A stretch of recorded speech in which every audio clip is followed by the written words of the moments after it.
Beyond and hello, everyone. My name is Jonathon Dornbush, and this is Podcast Beyond, episode 603. I hope I have that number correct. Our weekly PlayStation show here. You may be wondering why I'm not sure of the number, because it's been a day here in the IGN offices, and we'll get to that in a second. But this week I am joined by Thomas.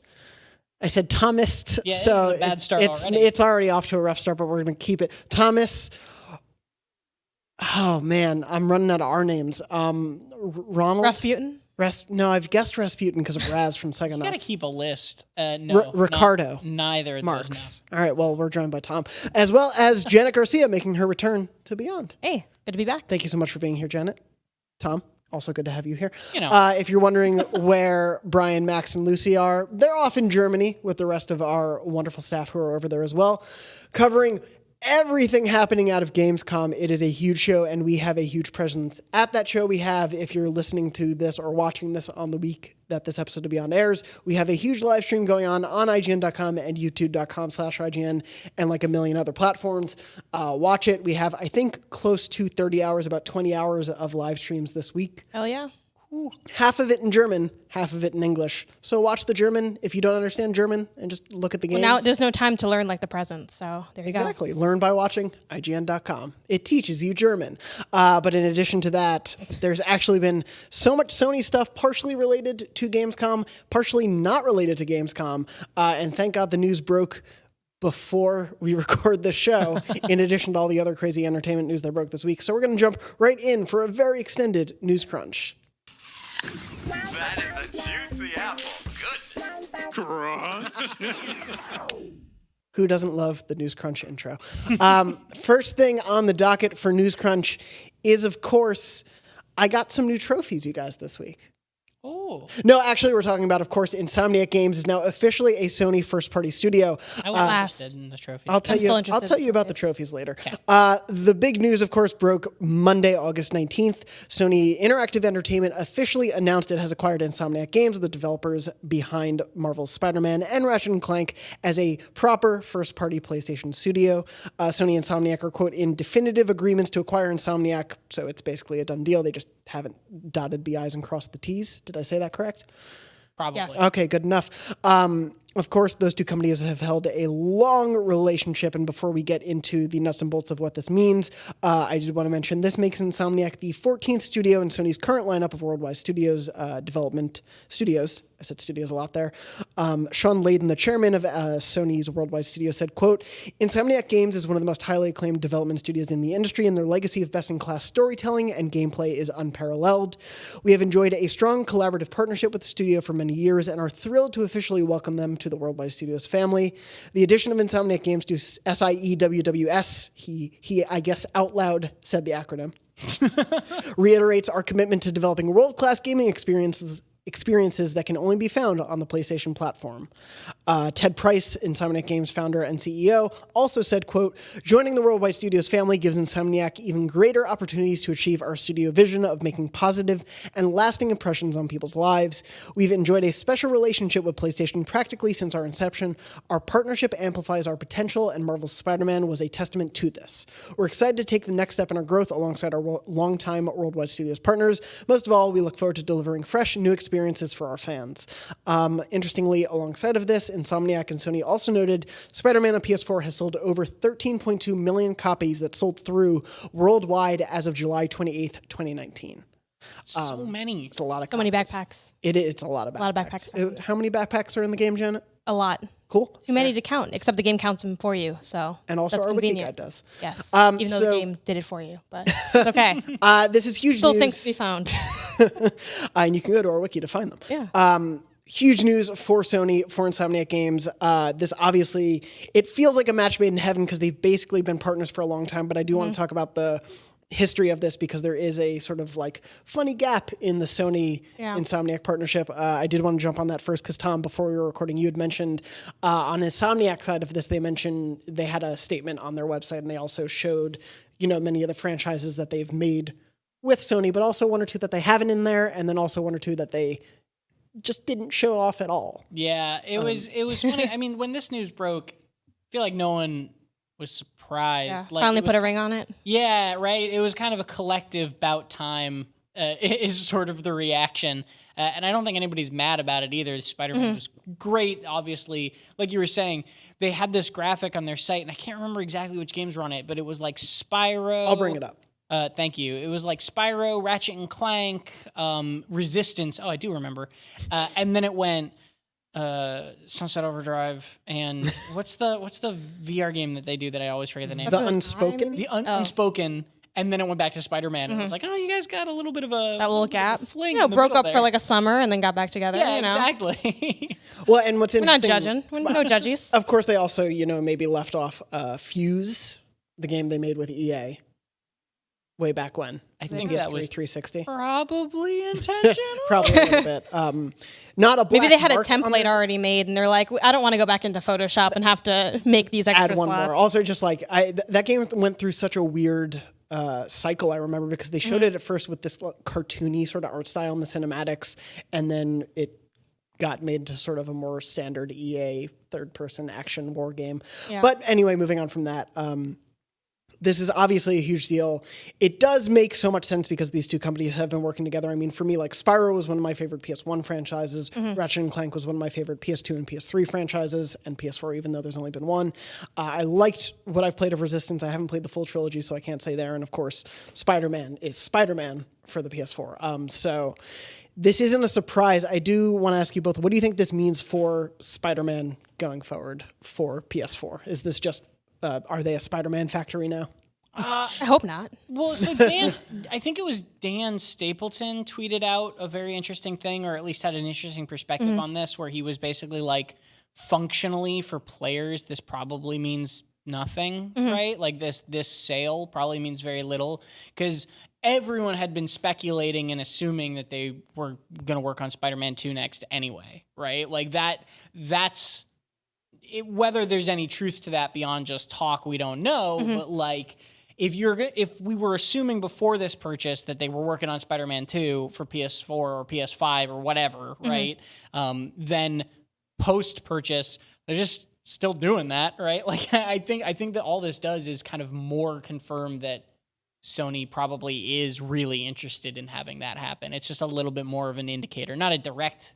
Yeah, for sure. It just kind of shows that ongoing support. From the business side of things, it's probably like Insomniac. Obviously, they like wouldn't have signed that if they didn't think it was a good deal. So I think, I don't know how much that affects the creative process, but I feel like when the business stuff's taken care of and going right, that can only mean for good things. I'm really looking forward to the next Spider-Man game. I think just Spider-Man in general it's been great seeing like all the iterations of Spider-Man, both in video games and also just outside of video games, become so diverse and interesting and unique I'm really looking forward to what they do next. And I think the library of games that Insomniac has is also just so diverse, and there's like so many different genres and styles that I think what they really bring to Sony as an asset is that diversity. You can get two different Insomniac games and they can feel like they're from two different developers in style. Definitely not in quality, but in terms of style, they really bring that to the table, which I think is really good for Sony because they have amazing exclusives, but they are few and far between. And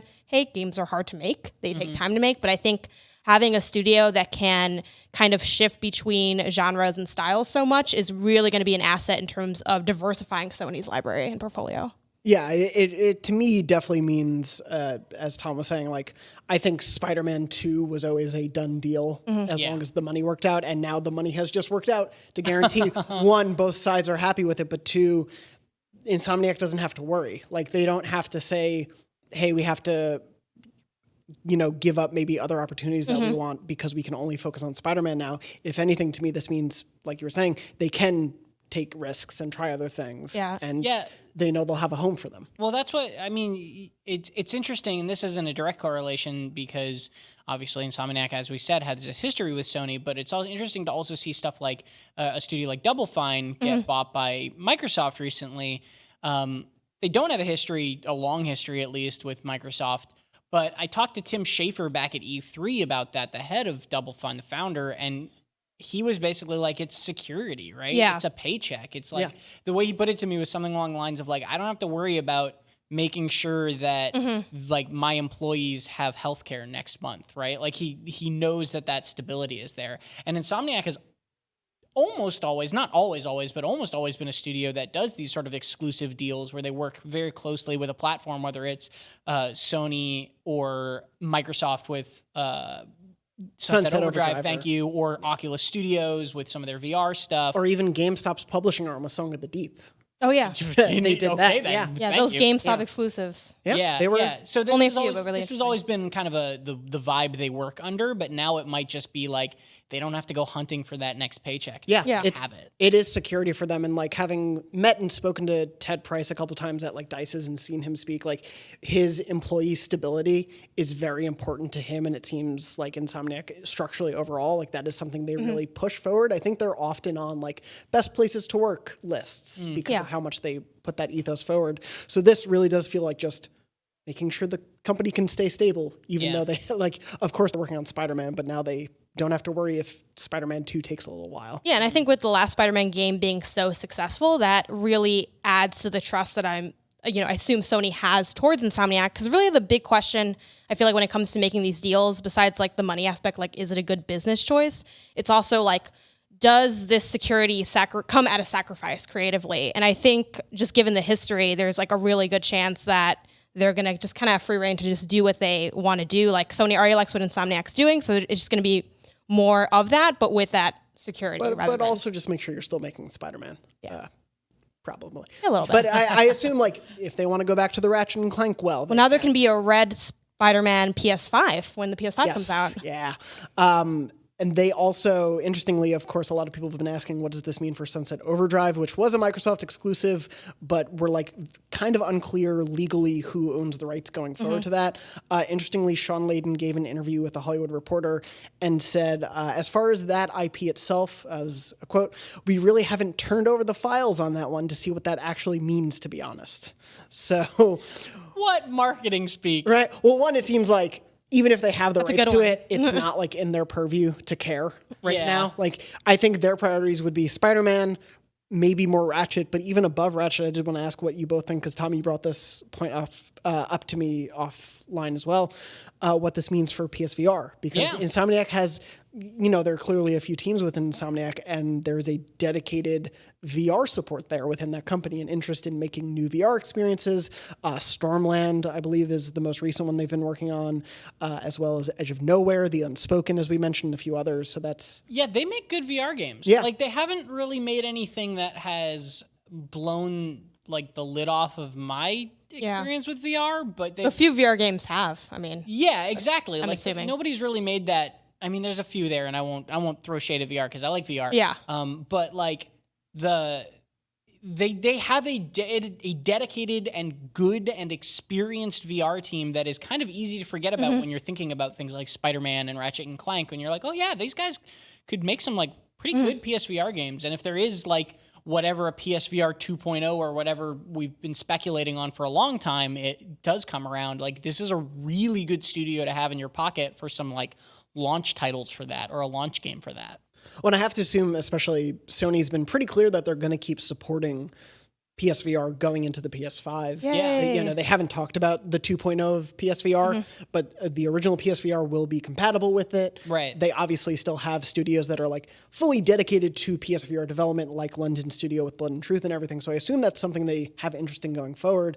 And just having Insomniac be also able to crank out a few first-party exclusives is a really good way to go forward. And it's also would be really interesting to see Insomniac creating first-party PSVR games rather than first-party Oculus games. Yeah. Because I think when something like Edge of Nowhere came out for Oculus Rift, it very much felt like a game that was like, we need to get this out in launch window of VR, because that was the launch of VR as a concept, and they needed to just like have it ready on that mark.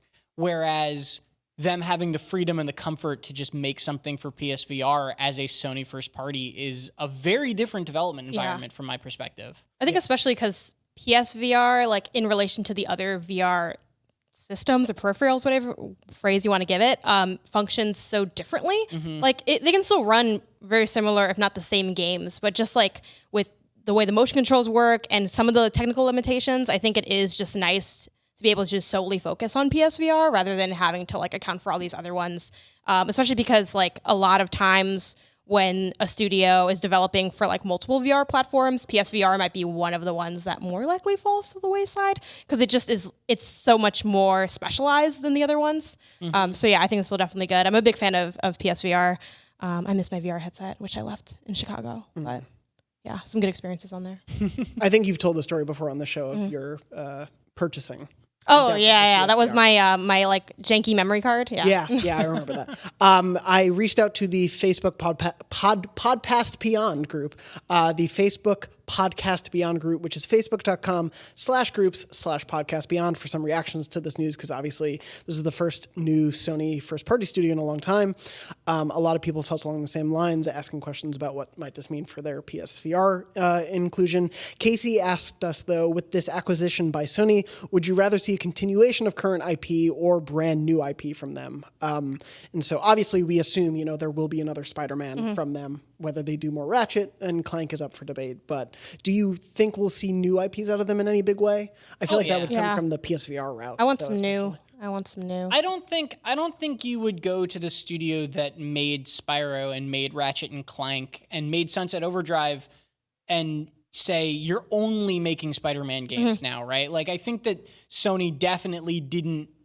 They know that the Spider-Man well is not going to be infinitely deep, and that Insomniac at the end of the day probably will make another great Spider-Man game, but also can just make great games and can make great new games. So I think it would not be surprising to me if we don't see new IP soon, but it would also not be it would be unthinkable to me that they're just only ever going to make reboots and remakes and licensed games again. Yeah, absolutely. And I definitely want some new. I'm good with Ratchet and Clank.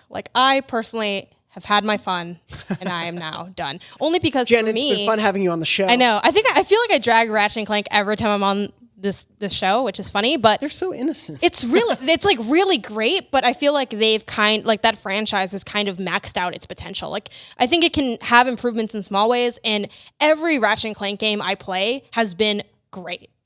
But it's kind of a little bit repetitive, even when they do change up some things. And I feel like it's, at this point, almost overstayed its welcome. I think if we just keep going and bringing them out, they'd always be a great game. But it's okay, but and? It's not, I want something that's a little different, more interesting. Just pivot somewhere. Just it can be similar mechanics, just change that whole franchise. I feel like. But they need something family friendly from Insomniac. I think it could. And what else would they make that's family friendly or mass appeal? Yeah, I don't know. I mean, I think you can Besides still come out Spider-Man, with a less raunchy Sunset Overdrive, because Sunset Overdrive definitely is not family friendly.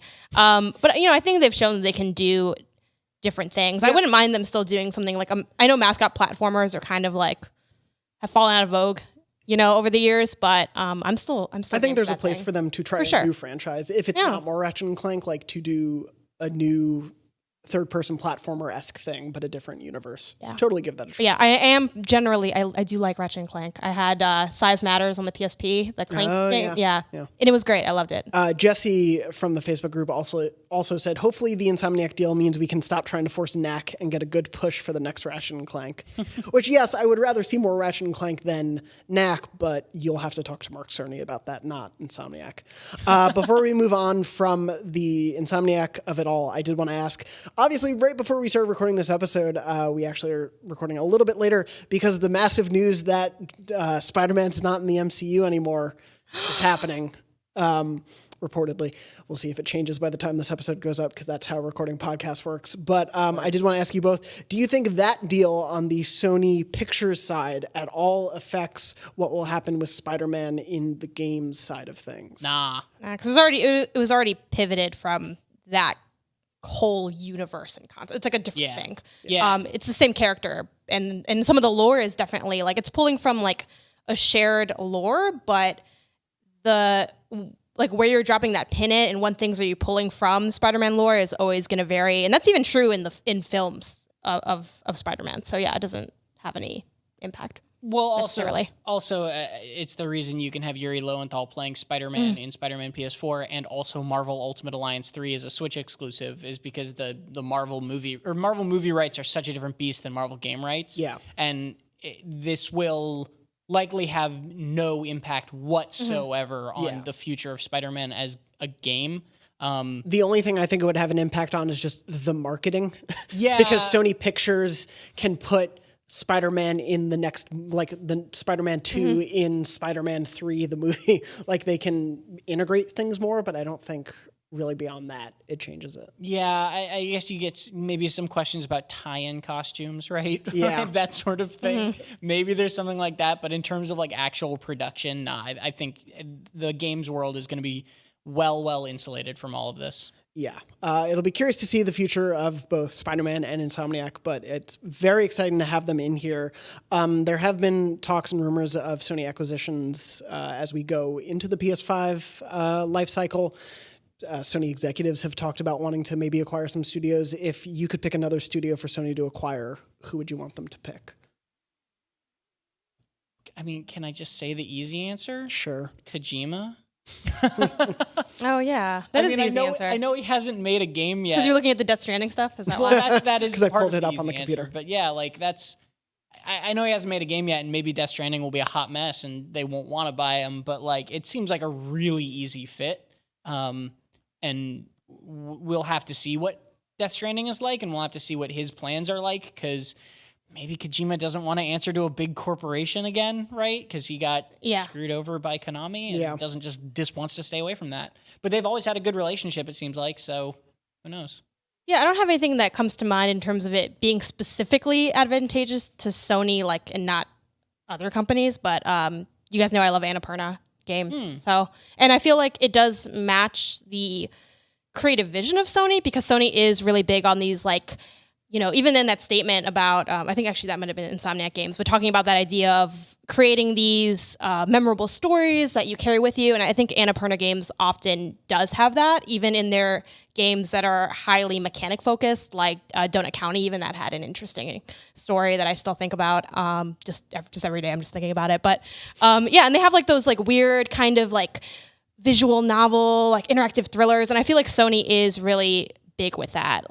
There's like a meme that I just find so funny and so true related to Sony, where it's like playing a Sony game and it's someone holding a controller, and then 1 second later they're holding a thing of popcorn, and I'm like, that's totally what it is, because they have these crazy like cinematic experiences that do a really good job at marrying narrative and gameplay. So yeah, so that would be my pick, but I would pick that for any company because I just love that studio. They make a lot of great stuff. Yeah, they're a very smart publisher. I don't have one off the top of my head, but I think like in terms of their catalog, it would make sense too. And I think they've spoken to this. They don't necessarily do multiplayer, not even that well, but as a focus. And I think like as the industry continues to evolve and be more focused on that shared experience, having a studio that really has a great emphasis on multiplayer wouldn't hurt.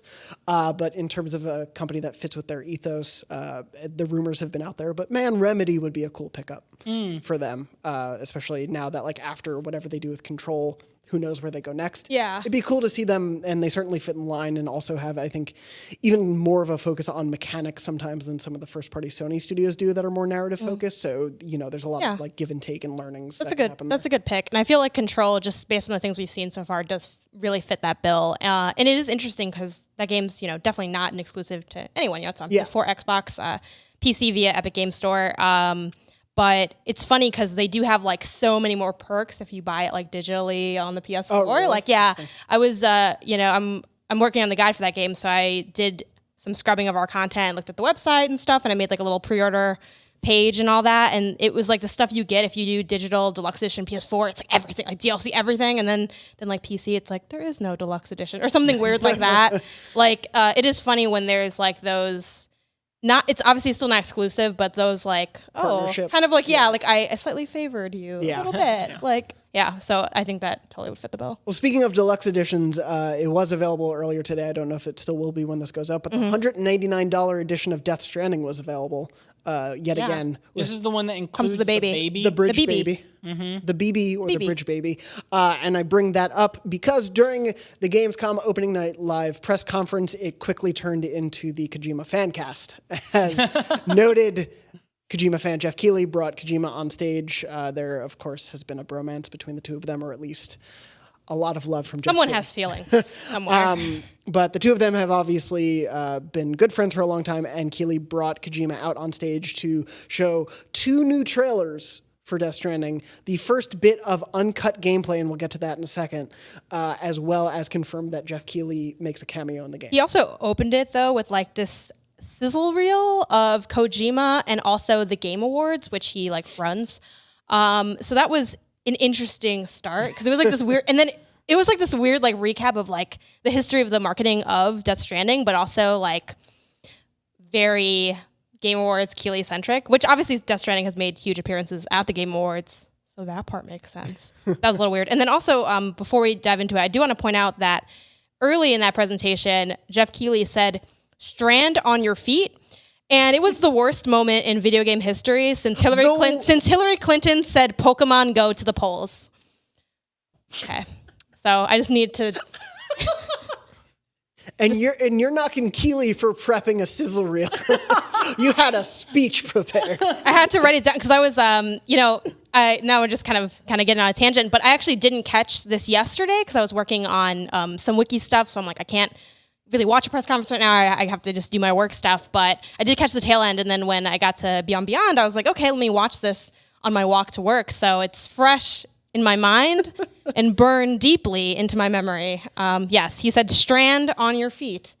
And then I think people did stand up, which they gave a round of applause. But Yeah. did they strand? that is up for debate. It remains to TBD? be seen. Gotcha. So what's going on with this game? Anyway, at the Gamescom opening night live press conference, we saw a lot more of Death Stranding, and I'm going through our story about it, written by the wonderful Matt Kim.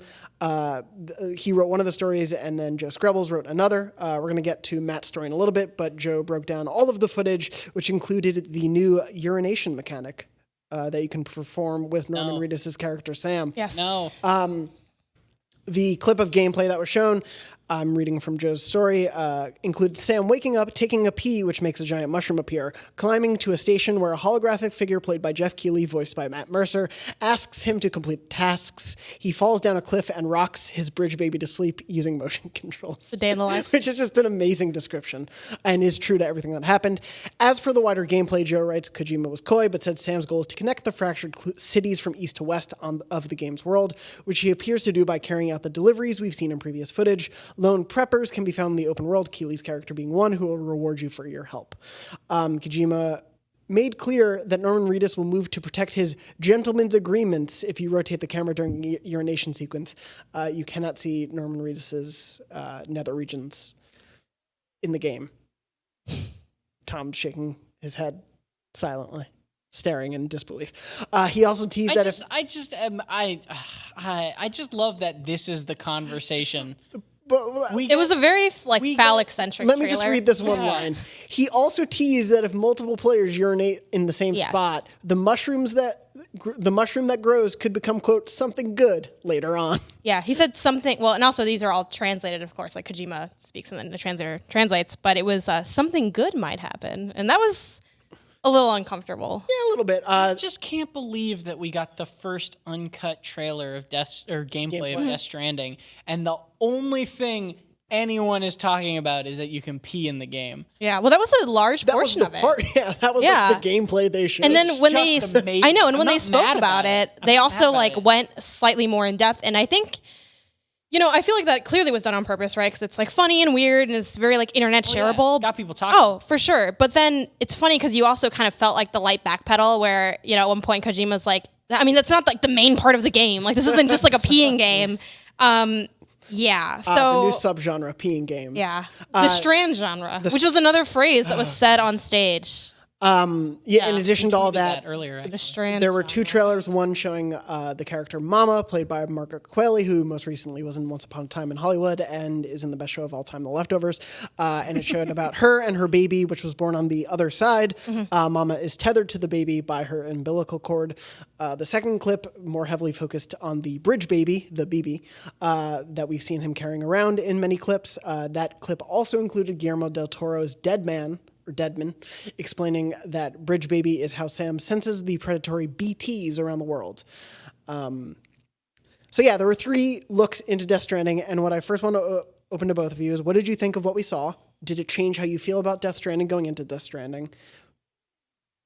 Discuss. I feel the same, I think. I do like that some of the speculation, not just from, our site, but also just the internet in general, kind of turned out to be confirmed. So this idea of how people are connected and how like the baby works as being able to sense perilous things in the environment. Like those are all things that we kind of collectively pointed out.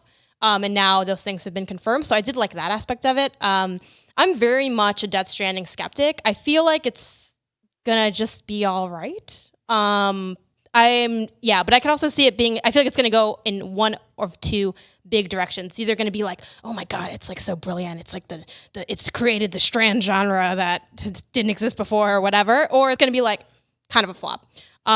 So yeah, one thing that kind of makes it difficult to use this as a marker of like how to predict how this game will be is that it does feel like the game has enough going on that when you show like a really specific vertical slice, especially when it's just kind of like, okay, the uncut gameplay, this little like piece, it's like, oh, well, this isn't a game just about, peeing and doing side quests. Walking up a hill to go talk to Jeff Keighley. Exactly, and like rocking a baby, but that is part of the game. But how does that like relate to everything else in terms of like how it's going to feel as a player? If it's going to be interesting, if it's going to be like kind of simplistic, but the narrative will be really deep. Like it's really hard to get a feel for it because so far with this trailer included, it's been very like lore focused and not very gameplay focused. And the lore sounds kind of interesting.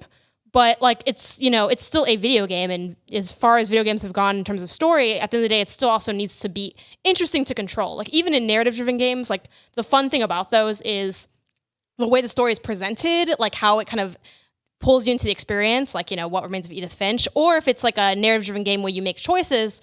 The fun part of that is how the choices may or may not impact it, and how is it designed? Is it made for like these big things to matter? Are you attached to the characters? Are there like a million different pathways, like in Detroit Become Human? So like even in a narrative-driven game, it has to do with the presentation and the feel of the gameplay, even when the gameplay isn't like that much. And I still don't really have a strong sense of that even from this trailer. It's still very, very lore focused, which is as interesting as it's been. So it didn't really do much new for me, I would say. I will say I don't disagree. Kojima did say that this was just supposed to be like a hint of gameplay, right? And he's going to do like a full gameplay reveal at Tokyo Game Show. That part of it, yeah, it's kind of like it hasn't left me. I think I'm a similar conclusion without the same sort of like take on it, which is that I don't feel like this has influenced my feelings about Death Stranding one way or the other. I'm still optimistic about it. I think it looks really cool. It's really beautiful. I have a better sense now of what you're going to be doing, but what you're going to be doing doesn't necessarily excite me yet because it looks like delivery missions, which that could be really fun and it could be really engaging if the story's really cool, or it could be, kind of whatever. Like we just don't know yet, and I'm not going to pass judgment on it until we do. The world, the story and stuff, I keep flip-flopping on because half of me thinks I love the mystery. I love the fact that he's not telling us anything and he's not just spelling it out. Like sci-fi can be weird and it can be confusing, and I'm totally into all of that. But also it occasionally veers into like, okay, this just feels like you're trying to be weird for the sake of weird. Yeah. Like the fact that Mama has like a ghost baby tied to her through a ghost umbilical cord that she has to breastfeed but not is like... Also, why does she have to breastfeed if wouldn't it be getting nutrients through the umbilical cord? Yeah, that's a great actually point. But like that sort of thing isn't annoying to me because it's not explained, because I don't need an explanation for that. It just feels very like in your face trying hard. And I'm nervous that will permeate the whole game, and I don't know yet. All I know is I really, really, really want to play it. Like I'm super excited to just actually sit down with this game and see what it's like. You know what won't be in your face the whole game? Norman Reedus' penis? Yeah. I just want to point out that Norman Reedus retweeted our stories about his penis. Or lack thereof. In the game. Yeah, you got to add in the game. In the game. Yeah. We can't Specific. relate to what's going on. How do you know? In real life. We don't. We have no way of knowing. We don't have the why we technology to know. Yeah, for me, it didn't necessarily like the uncut gameplay part. One, I'm pretty sure there was a cut at some point in there while he's walking up the hill. Like I think they do a like quick time lapse point to be like, we don't need to show you walking up a hill. You get how that works. But yeah, like I know more about it, but it doesn't make me any more or less excited at this point. Yeah, it's more. That song's still really good that they would play. Yeah. Yeah, Oh, it it's is. such fire. I did want to bring in a few reactions from the Beyond Facebook group. Dustin, kind of showing the two sides of the coin here. Dustin said, Death Stranding continues to blow me away. I know it seems super vague on what's actually happening, but I am so in on this game. It looks fantastic, and Kojima has yet to do me wrong. This is easily my most anticipated game on the year. The next comment, Isaac. I don't understand the hype for Death Stranding. Everybody seems super excited, and I just think it looks super weird and makes no sense.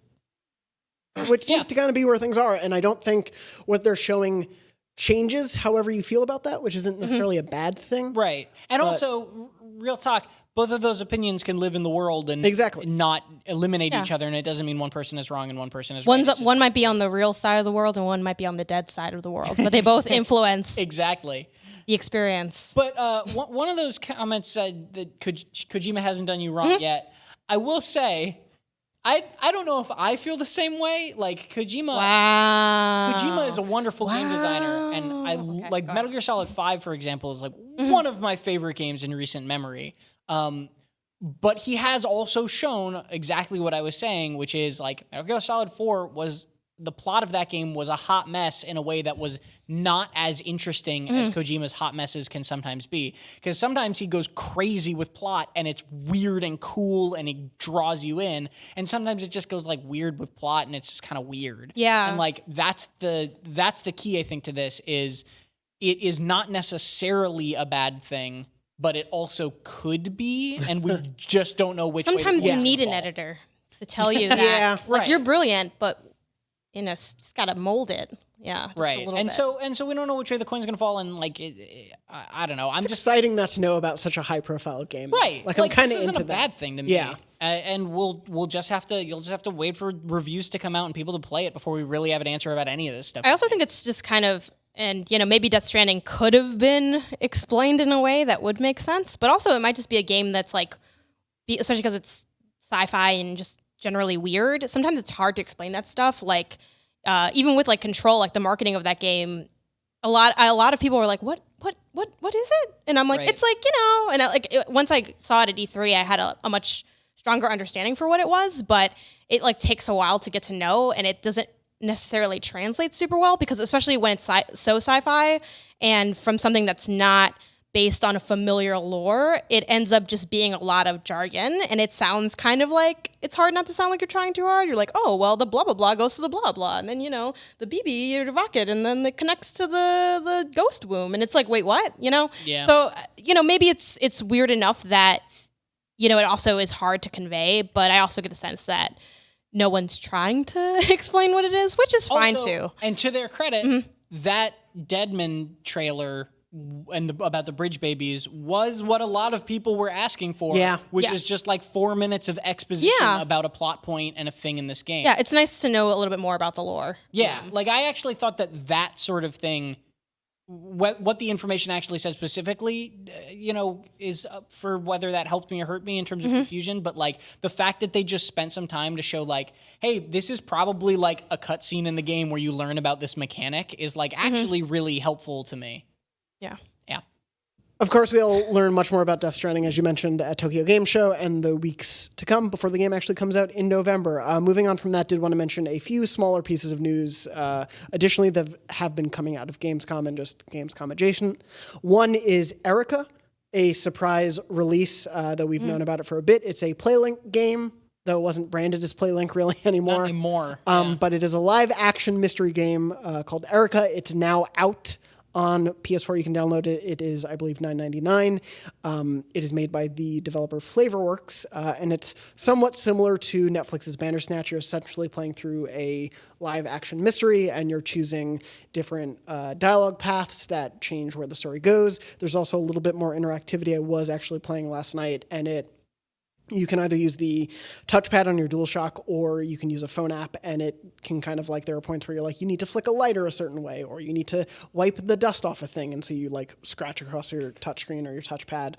So they try to add a few more levels of interactivity in there, but it is a like hour and a half, 2 hour experience on the first playthrough. And then you can re-explore the branching paths as you go. Yeah, we were talking about this at lunch, but it's crazy that this game got announced like 4 years ago or whatever. And now it's being compared to Bandersnatch, which came out much more recently, but it's funny when games kind of get announced as a newer thing and then miss their window and come out after other stuff that gets the highlight. Yeah, I having played it and can talk about it maybe a little bit more later if we have time, but I thought it worked well, but it definitely didn't feel as like having played other now narrative heavy games, whether it's on the Telltale side where dialogue choices are a big thing, or Bandersnatch, which I think is a little too thinks it's more clever than it is. Also, like all of Black Mirror. There are good episodes of Black Mirror, but that's another show. Janet's firing shots today. Yeah, but a little bit. It's a cool endeavor. I do think it probably comes like a year or two later than it should have. But if you've played it, definitely let us know. Did you play it all the way through? I played all the way through one sitting. Like it was fun in the moment. I was saying to Tom a little bit before the show. It felt a little bit about like a kind of like scary stories we tell in the dark, but like a Nickelodeon episode of a spooky show that you're playing through. A little more bloody. It's actually kind of it's a little spooks. It's spooky. There's some spooks in there, but it like the acting isn't amazing. They're definitely like playing to the fact that it is a interactive mystery, and the writing is a bit like in your face with everything. I love this genre of games. It's it's fun. So much. Play it with friends, like play it with other people. Like, pass the control. This is like my favorite thing that's technically not really that good usually, but just so enjoyable. I haven't played this. I definitely really want to because I love narrative games like this. I'm also really into like. I'm glad that like live action's having like a little bit of a resurgence in some ways. Like we had Bandersnatch, which is obviously mainly a Netflix thing, so that's inherently going to be live action because it's actual actors. But I played like Late Shift on the Switch, so it's on PS4. It's on everything. It's like really on everything, and I love that game. So if you liked Bandersnatch, like I would check out Late Shift. I would obviously I don't know how that one stacks up because I haven't played Erica yet.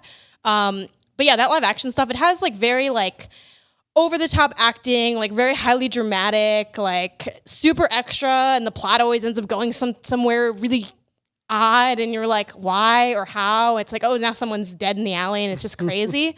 I find this stuff really entertaining, and I definitely agree with you where it's fun when you play it with other people. Like, I don't think I'd really have as much fun doing that stuff alone, but it's interesting, trying to get like the different outcomes and like see who can get like the good ending or the extra cutscenes. And there's been a lot of like great additions to that genre in terms of how the game also like informs the player in terms of like you got all these choices or you miss this thing, and kind of adding to that replayability factor.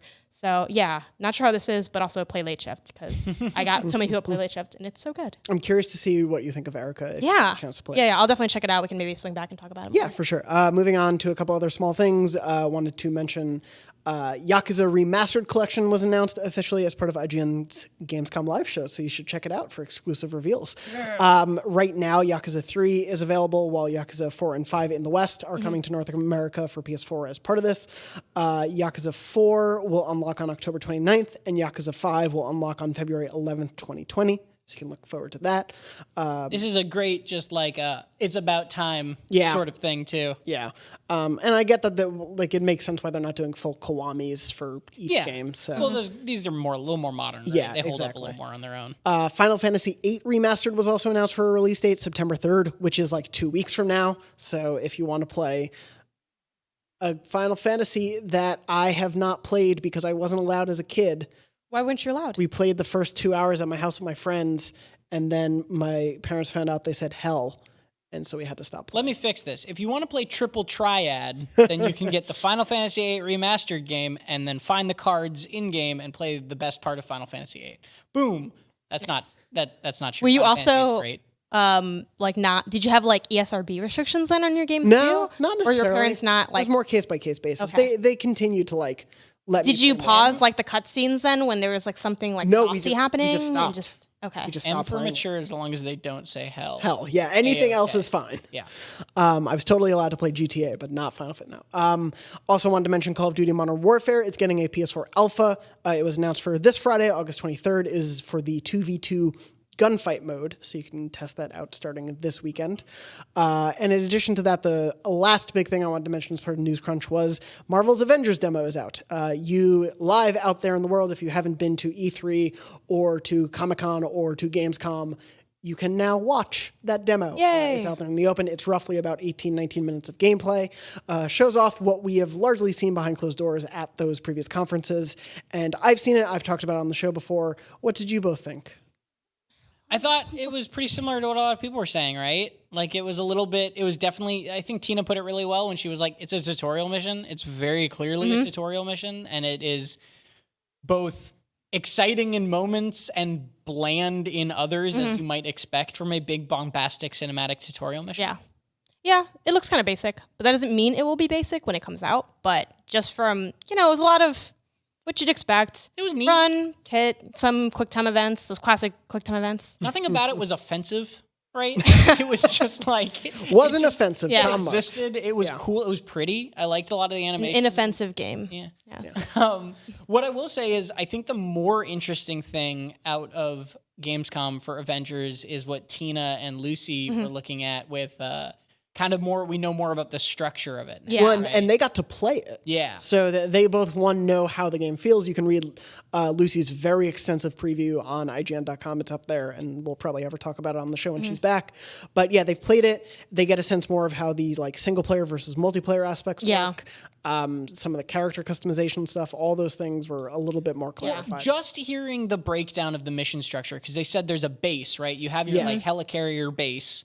And then you go to a mission board and there's a world map and you pick missions on that board, and there are single player missions that are like the critical path missions that are basically the single player story. And then there's war zones, they call them, that are like these multiplayer co-op, up to 4-player co-op missions off to the sides. And those you can use, you can bring in other people, you can use your special gear, you can have your skill trees for each hero that all kind of influence this thing. That's really... just knowing that makes me significantly more interested in this game. I feel like from day one, from E3's announcement of it, Marvel's Avengers problem has not been the game itself. It's been the marketing around it and the messaging around it and the confusion around what is this actual game. And now that we have a little bit more of a picture of that, now that we have a little bit more of an understanding of here's what you're going to be doing and how you're going to play it and how you're going to flow from mission to mission, I'm significantly more interested, because now it just kind of looks like a cool sort of Marvel game. Yeah, I'm very curious to see more of this game beyond the tutorial mission, because it isn't structured like how other missions will be in terms of bouncing around the characters, because it's supposed to be single character missions that you're choosing and jumping into those things. We don't know how multiplayer will play. There's so much more to it that I want to see, that I feel like everything, like you were saying, around the game hasn't really shown that off yet. So they also, and if I can go on a little bit of a rant here, this gameplay clip, the one thing it did show that I think assuaged a lot of my concerns was... this isn't spoilers, it's in the gameplay clip, the thing about the Terrigen Mist. Oh, yeah. So there's the whole plot point in this 18 minutes of gameplay thing, and this is the very first mission of the game, so I'm sorry, skip ahead a little if you don't want to hear anything about anything. But, there was the girl who very clearly looked like Miss Marvel getting exposed to Terrigen Mist, which would turn her into an Inhuman and give her powers. And since we know there's a time jump, later she would be a hero, right? And that's, that opened up so many doors in my head about what they're doing, because when I saw the E3 trailer back in the day, I was like, they're just cribbing the MCU. That's all they're doing, is they're using the main 5 people from the original Avengers movie. They're very much mimicking the style of it while trying to do something else, and I just didn't understand, and it was very kind of add-on, it ends with each other. But now that we've seen Miss Marvel getting exposed to Terrigen Mist, we've seen Steve Rogers dying, we've seen Taskmaster as a villain, we know that the villains are AIM, right, is one of the villain groups. More clearly, what I think they're doing now is using the MCU imagery as a starting point so that they can immediately be this isn't the MCU. So that in that first 20 minutes, just in this first gameplay chunk, they're saying, here's these familiar characters from the movies, and then they immediately break it. they immediately say, never mind, that's not this, get your head out of that. This is not that at all. And what the marketing for the game did is it just took those moments where it looks like the MCU and it used that as its marketing. Yeah. And I think that is not fair to what the game is actually going to be like, because very clearly they're going to move away from the MCU, and they just didn't show that when they first showed off the game. Yeah, it feels like they thought, oh, we'll play to the MCU crowd. But that backfired on them. Well, it only Totally works if you're. backfired. It would only work if that's what you were doing. Yeah, but then it just ends up. committed. Yeah, but then it just ends up being confusing for sure. I remember when we first saw this at all at E3, it was like, but what is the game? Like, what even is? Obviously, it's an action game, but it's like, what kind of, what's the mission structure? How can we like swap between characters? Like, it's multiplayer, but what's the single? Like, there were way, way, way, way more questions than answers, especially given the amount of gameplay we were able to see, which is kind of rare and weird, where it was like we saw a good amount, but weren't really like given any information. So it's really nice to see more of that getting explained, being out there, just so that this vision of what this game is a little bit more parsed out than it was before, which was like, I don't know, it could be anything. Yeah. So it's nice to have something a little bit more concrete. And Avengers is coming May 15th, 2020 for PS4, Xbox One, PC, and Stadia. There will be a beta on PS4. So looking forward to seeing what that tells us more about the game. But yeah, I hope we can see more of how they're making the Avengers their own thing, rather than feeling like they need to play to what's already happened before, which obviously different departments may be trying to play to different things. And it's such a bummer, because I think that they actually knew that they shouldn't play to that and used it very intentionally, and then the marketing undercut that before they even had a chance to show that's what they were doing. Yeah. That's just my theory based off this gameplay. No, it makes sense, especially, I mean, the Kamala Khan stuff, the Ms. Marvel tease, didn't really happen in the E3 trailer, or the demo. No, not at all. So, like, even the behind closed doors. Oh, demo. even the behind... Oh, Yeah, we didn't... Yeah. Unless it did and we all missed it, but that was what happened at a Comic-Con. Yeah. So I think they're further trying just to... so weird. It is definitely weird. Moving on, we're a little bit pressed for time, so wanted to very quickly, each of you tell me one game you're playing that you think those at home should play, PS4 or not. I played Resident Evil 2 Remake for the first time this weekend, so I'll say that. I hadn't played it at all yet. I hadn't played the original Resident Evil 2. I know, I'm sorry. But I finally got around to playing this one, and it ruled. It was so good. I'm excited to jump back in for a second playthrough, because it seems weird that they let you do that in such a cool way where you get to play as the other character from the other perspective. And I know I'm very late in all of this, but it's like, if you heard the hype about this game, I was not sure I was going to love it, and I really, really do. I didn't play that recently, but I also played that game, loved it, and it was one of the few times where I really felt like I got so much value out of that second playthrough. I was like, well, what's the, I already beat, like, I'm really big on, like, I beat it, I'm done, bye. Unless I'm doing something, like, specific for work with it. But that one, like, when I did the second one, it was totally worth it. And then the, what's that mode that unlocks right after? Not the tofu one, the one before that. For Resident Evil 2. The Ghost Chronic or the Ghost Survivor the, like, ones? the Lone Survivor or whatever, like the one where you're just running gun. That was so much fun, and I was shocked at how fun that was. That game's amazing. Game that I'm playing that I want others to play. I'm playing For Lone Sales. I don't know how I feel about it yet. Tom really likes it. Fair enough. Tom gave it 9, right? Yeah. Yeah. So Tom has a review. Read Tom's review. So far, impressions, very cute. I am very attached to the ship, as Tom promised I would be. And the gameplay functions very similarly to Lovers in Dangerous Spacetime, but much more slowed down, which is like kind of nice. Like it's been a zen little experience, and I'm like intrigued by how the world's going to develop and where the story's going to go. There is no like dialogue at all like in the game, so I'm like, well, what's going to happen? Where are we going? Where's my little sail going?